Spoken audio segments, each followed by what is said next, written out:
ఈరోజైతే మనకి ఆర్డర్స్ ఎలా వస్తాయి? ఆర్డర్స్ వస్తే ఎలా యాక్సెప్ట్ చేయాలి? అండ్ ఆర్డర్స్ మనం డిస్పాచ్ చేసినంక ఎలా వెళ్తాయి? పికప్‌కి ఎలా వస్తారన్నది మీకు ఈ వీడియోలో అయితే డీటెయిల్‌గా ఎక్స్‌ప్లెయిన్ చేస్తానండి చూడండి.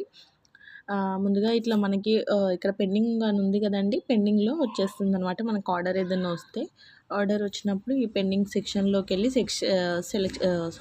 చూస్తూ ఉండాలనమాట. ప్రతిసారి ఓపెన్ చేస్తూ ఉండాలన్నమాట. పెండింగ్‌లో ఉన్నప్పుడు మనం అది యాక్సెప్ట్ అని ఉంటది. డిక్లైన్ అని ఉంటది. సో, మనము యాక్సెప్ట్ జేసుకోవచ్చు. క్యాన్సల్ అంటే యాక్సెప్ట్ చేయకపోయినా పర్లేదు. కాపోతే మీకు చార్జెస్ అనేవి పడతాయి. సో, యాక్సెప్ట్ చేయాల్సి ఉంటుంది.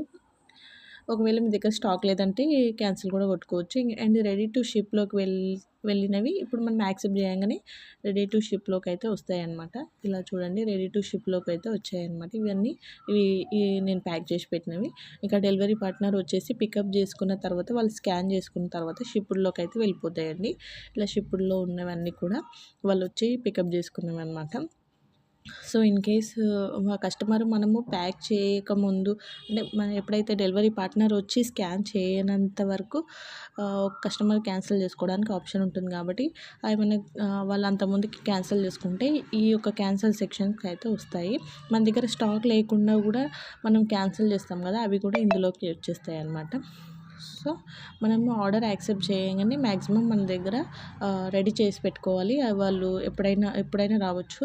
మనము ఆర్డర్ యాక్సెప్ట్ చేసిన 1, 2 అవర్స్ కూడా వచ్చే అవకాశం ఉంది. సో, మనము మన బార్‌కోడ్స్ అవన్నీ కూడా ప్యాక్ చేసి దానికి ప్రింట్ తీసి మంచిగా ప్యాక్ చేసి పెట్టుకోవాలి. వాళ్ళొచ్చి పికప్ చేసుకొని వెళ్తారనమాట. సో, ఇదండి ప్రాసెస్ అయితే.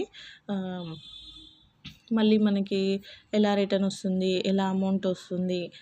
రిటర్న్ వాళ్ళు ఎన్ని డేస్‌లో చేస్తారు? ఇవన్నీ కూడా నెక్స్ట్ వీడియోలో అయితే చెప్తాను. ఈ వీడియో గనుక నచ్చినట్లయితే లైక్ చేసుకోండి, షేర్ చేయండి, కామెంట్ చేయండి. Thank you for watching my